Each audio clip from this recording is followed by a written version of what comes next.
नमस्कार दोस्तों। तो आज इंडियन पॉलिटी का दूसरे टॉपिक की तरफ बढ़ते हैं जिस जो टॉपिक का नाम है नागरिकता। इसको इंग्लिश में सिटीजनशिप कहते हैं। ठीक है। यह है SSC, RO, group D, UPSI, UPP, UP police या वनडे एग्जाम का कोई भी एग्जाम हो उसके लिए महत्वपूर्ण टॉपिक है। और यहाँ से अगर कोई भी प्रश्न पूछा जाएगा तो आप ये वीडियो देखने के बाद में वो सारे प्रश्न सॉल्व कर पाएंगे जो एग्जाम में अभी तक बन चुके हैं, आगे बनने की संभावना है। और जो भी टेस्ट में आपके जो भी जहां भी प्रश्न हैं वो सारे आप कर पाएंगे। ठीक है। ये जब टॉपिक मैं आपको पढ़ा दूंगा उसके बाद में 50 क्वेश्चंस का एक टेस्ट है जो आपको देना है। ठीक है। मैं वो चैनल पे अपलोड कर दूंगा, वो आप देख लेना। ठीक है। तो चलिए आगे बढ़ते हैं। नागरिकता की बात करें तो ये संविधान के भाग 2 में है। अनुच्छेद 5 से 11 तक इसका वर्ण है। ठीक है। और यहाँ पे एक इम्पोर्टेंट पॉइंट है, आप इसको जरूर याद रखिएगा। यह है भाग, कौन सा भाग? नागरिकता वाला। 26 जनवरी 1950 के समय पहचान बताता है, नागरिकता के अधिकार की बात करता है, संसद द्वारा नागरिकता के संबंधित कौन कौन से कानून बनाए गए हैं उसकी बात करता है। ठीक है ना। कानून बनाने का प्रावधान करता है। ठीक है। तो चलिए एक एक करके अब अनुच्छेद देखते हैं। जो 5 से 11 तक अनुच्छेद है उसको देखते हैं। जो भी अनुच्छेद यहाँ दिए हुए हैं वो आप आराम से देख सकते हो 5 से 11 तक। ठीक है। तो अनुच्छेद 5 की बात करते हैं। ये क्या कहता है? संविधान के प्रारंभ पर नागरिकता। जब संविधान लागू हुआ था तो जब से संविधान है तब से कौन नागरिक रहेगा ये उसकी बात करता है। ठीक है। अनुच्छेद 6 जो कहता है पाकिस्तान से भारत आए व्यक्तियों के लिए नागरिकता। जो व्यक्ति, जब बंटवारा हुआ था तो जो व्यक्ति पाकिस्तान से भारत आए हैं ये उनके लिए है ये अनुच्छेद। अनुच्छेद 7 जो है वो है पाकिस्तान गए व्यक्तियों के लिए। जो व्यक्ति भारत से पाकिस्तान चले गए लेकिन कुछ समस्या के बाद में वो फिर से भारत आ गए तो उनके लिए अनुच्छेद 7 में रखा गया है कि उनके लिए जो नागरिकता का प्रावधान है वो अनुच्छेद 7 में है। ठीक है। ऐसे ही अनुच्छेद जो 8 है वो विदेश में रह रहे मूल भारतीय, तो विदेश में जो रह रहा है उसके नागरिकता का प्रावधान अनुच्छेद 8 में दिया गया है। अनुच्छेद 9 जो है वो नागरिकता की समाप्ति से संबंधित है। और अनुच्छेद 9 जो है वो इम्पोर्टेंट है। ये आप अनुच्छेद 9 जरूर आप याद रखिएगा। यहाँ से प्रश्न बार बार बनता है एग्जाम में। जैसे कोई विदेशी नागरिकता स्वेच्छा से अपने आप स्वीकार कर लेता है किसी देश की, जैसे मैं यहाँ से गया यूएसए और यूएसए की नागरिकता मैंने स्वेच्छा से ले ली तो भारत की नागरिकता मेरी समाप्त हो जाएगी अपने आप ही। ठीक है ना। तो ये इसकी बात करता है। अनुच्छेद 10 कहता है नागरिकता का संसद द्वारा विनियमन। अनुच्छेद जो 11 है वो कहता है कि संसद को नागरिकता कानून बनाने का अधिकार है। मतलब अगर अनुच्छेद 11 कहता है संसद नागरिकता से संबंधित कोई भी कानून बना सकती है। ठीक है। ये संसद के ऊपर, और कानून जो बनेगा वो कौन सा बनेगा? अनुच्छेद 11 के तहत। ठीक है। जैसे संसद ने 1955 नागरिकता संशोधन अधिनियम बनाया था। ठीक है। जिसमें बहुत बार संशोधन भी किया गया है। 1986, 2003, 2015, 2019 बहुत बार संशोधन भी किया गया है। जो टाइम टू टाइम संशोधन हुआ है मैं आगे उसको डिटेल में पढ़ाऊंगा। ठीक है ना। अब जैसे मैंने ये आपको 5 से 11 तक अभी अनुच्छेद समझाए हैं, इससे संबंधित एक ट्रिक बनाई है मैंने, वो भी आपको ट्रिक बता दूं। देखो मैं जो भी पढ़ाऊंगा ना, एक तो फैक्ट के साथ पढ़ाऊंगा, दूसरा कॉन्सेप्ट के साथ पढ़ाऊंगा बताऊंगा आपको, और तीसरा मैं ट्रिक भी आपको पढ़ाऊंगा। हो सकेगी तो मैं आगे के हर एक वीडियो में ट्रिक का यूज करूंगा। ठीक है ना। ट्रिक देख लेते हैं क्या है। जमीन पर पाकिस्तानी विदेश गया, विदेशी बना, छोड़ा कानून बना। देखो जमीन पर जो है वो अनुच्छेद 5 है।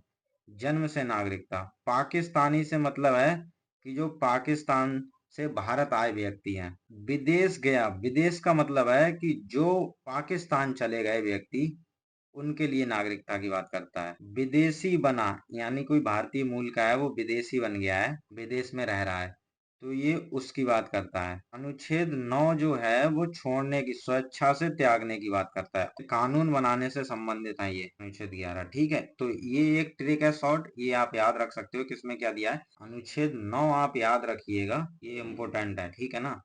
इसमें जो स्वेच्छा से त्याग दे, जैसे स्वेच्छा से मैंने किसी दूसरे देश की नागरिकता ग्रहण कर लिए तो मेरी भारत की नागरिकता अपने आप ही समाप्त हो जाएगी, ये उसकी बात करता है।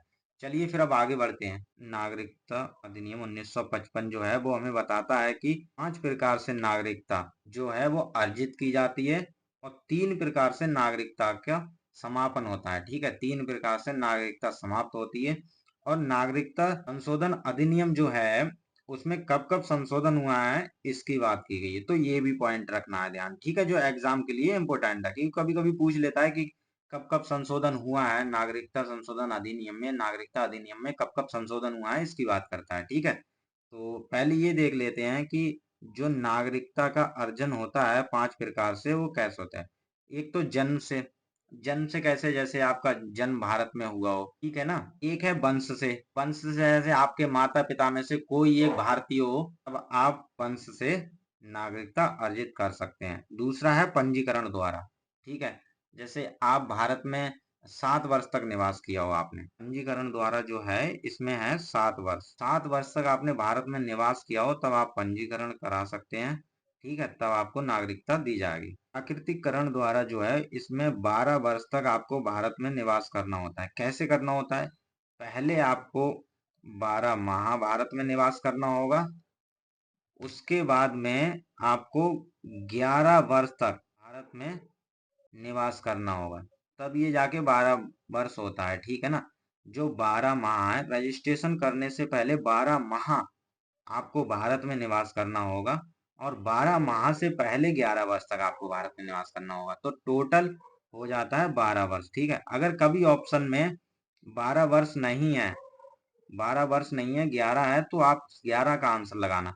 अगर 11 और 12 दोनों है तब आप 12 वर्ष लगाएंगे। ठीक है, तो चलिए अब आगे चलते हैं, आगे वालों को समझते हैं। अर्जित क्षेत्र द्वारा नागरिकता प्राप्त, जैसे कोई भी क्षेत्र है जो पहले भारत का हिस्सा नहीं था लेकिन उसको बाद में भारत द्वारा अर्जित कर लिया गया, भारत द्वारा अर्जित कर लिया गया, तो अब वो भारत का हिस्सा है, तो वहां के जितने भी लोग थे या जो भी निवासी हैं वो कहीं ना कहीं के तो नागरिक रहेंगे ना।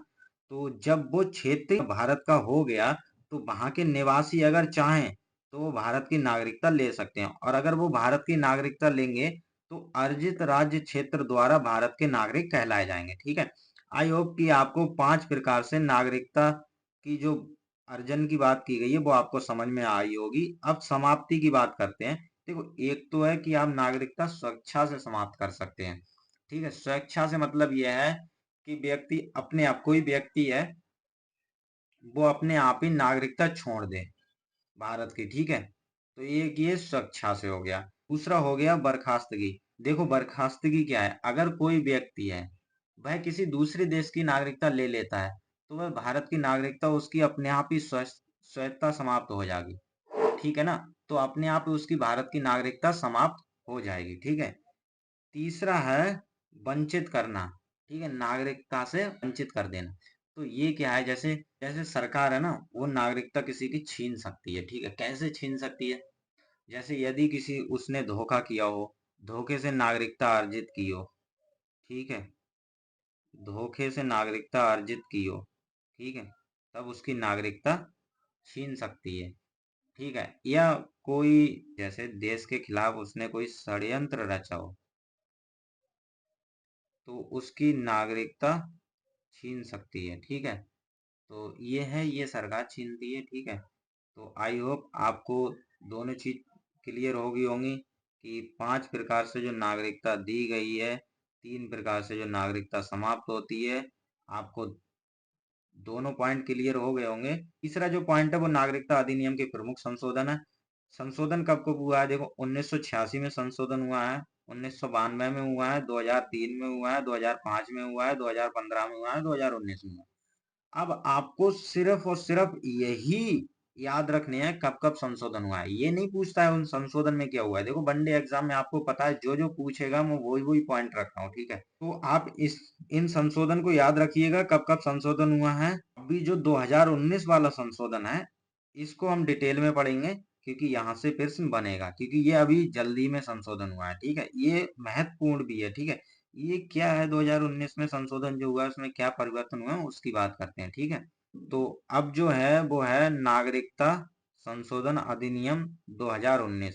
इसमें किस किस देशों को रखा गया है, ठीक है, कितने धर्मों को रखा गया है, किसे इससे बाहर रखा गया है, उन सब पर चर्चा की गई है। जैसे यहाँ पे किन देशों के लोगों को लाभ होगा, ठीक है, तो पाकिस्तान, बांग्लादेश और अफगानिस्तान, तीन देश हैं।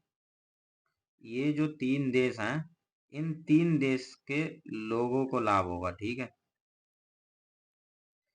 ठीक है, और वो लोग कौन कौन से धर्म के होंगे, इसमें बताया गया है कि किस किस धर्म के लोगों को लाभ होगा।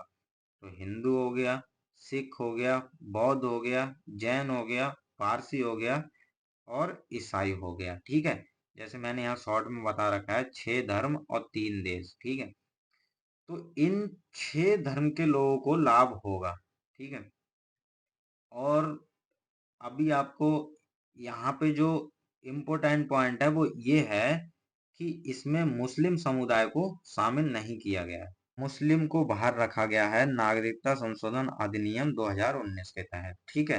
पाकिस्तान, बांग्लादेश और अफगानिस्तान के जो मुस्लिम हैं वो नागरिकता संशोधन अधिनियम 2019 से बाहर हैं।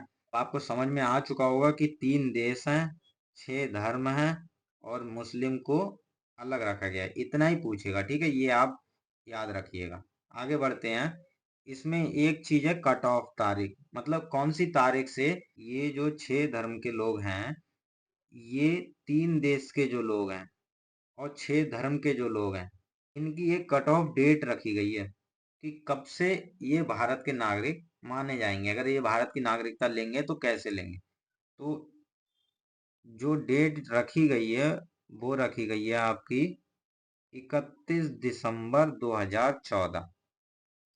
भारत में आ चुके हो 31 दिसंबर 2014 तक तो वो भारत के नागरिक कहलाएंगे। दूसरा जो पॉइंट है वो ये है कम से कम 5 साल तक भारत में रह चुके हों वो। 31 दिसंबर 2014 तक भारत में आ चुके हों और 5 ईयर तक, 5 ईयर, 5 ईयर तक वो भारत में निवास कर चुके हैं, तब वो भारत के नागरिकता ले सकते हैं, ठीक है। अब जो आगे आई होप कि आपको वो पॉइंट क्लियर हो गए होंगे। अब जो आगे वाला पॉइंट है वो समझ लेते हैं। आगे जो पॉइंट है वो ये है कि वे अनुच्छेद जो केवल भारतीय नागरिकों को प्राप्त है। यहाँ से भी प्रश्न बनता है, ठीक है, कि ऐसे कौन से अनुच्छेद हैं जिससे भारत के नागरिकों को ही प्राप्त है जो अनुच्छेद, ठीक है। वो अनुच्छेद देखो, अनुच्छेद 15, अनुच्छेद 16, अनुच्छेद 19, अनुच्छेद 29 और अनुच्छेद 30। आप परेशान मत होइएगा, अभी बस आप केवल अनुच्छेद को याद कीजिएगा। जो आपको ये पीपीटी में पढ़ाया जा रहा है, जो मेरे द्वारा आपको पढ़ाया जा रहा है या जो नोट्स दिए जाएंगे, वो बस आप रटिएगा, पढ़िएगा, ठीक है। वीडियो पूरा देखिएगा, सब कुछ क्लियर हो जाएगा। अनुच्छेद 15, अनुच्छेद 16, अनुच्छेद 19, अनुच्छेद 29, अनुच्छेद 30, बस इतने ही अनुच्छेद हैं जो आपको बस केवल पढ़ना है, ठीक है। इनका विस्तार मैं आगे बताऊंगा जब फंडामेंटल राइट यानी कि मूल अधिकार पढ़ाऊंगा, तब मैं आपको बताऊंगा, ठीक है।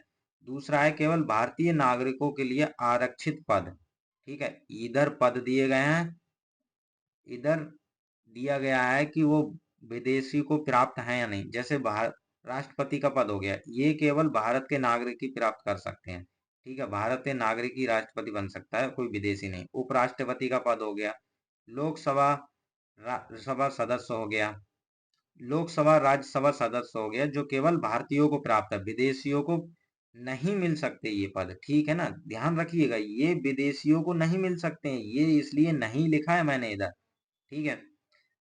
राज्यपाल हो गया, मुख्यमंत्री हो गया, प्रधानमंत्री हो गया, सेना हो गया, सरकारी सेवाएं हो गई जैसे आईएएस, आईपीएस, आईएफएस आदि, ठीक है।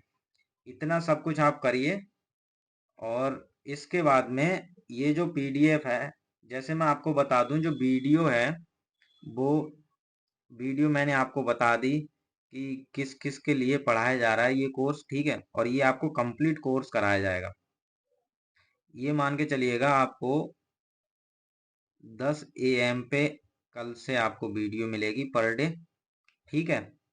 और 10 AM पे आपको वीडियो मिलेगी पर डे कंटिन्यू, ठीक है। आपको पूरी सीरीज कराई जाएगी, ठीक है। अब इस वीडियो के बाद में आपको 50 MCQ मिलेंगे, वो आपको सॉल्व करने हैं, ठीक है। वो आपको सॉल्व करने हैं, ठीक है। ये टेस्ट है, मेरे द्वारा कराया गया आपका। ये टेस्ट भी आपको निःशुल्क है, फ्री है बिल्कुल। ये टेस्ट फ्री है, नोट्स भी फ्री है, वीडियो भी फ्री है। बस आप लोग देखिएगा, चैनल को सब्सक्राइब कीजिए, लाइक कीजिए।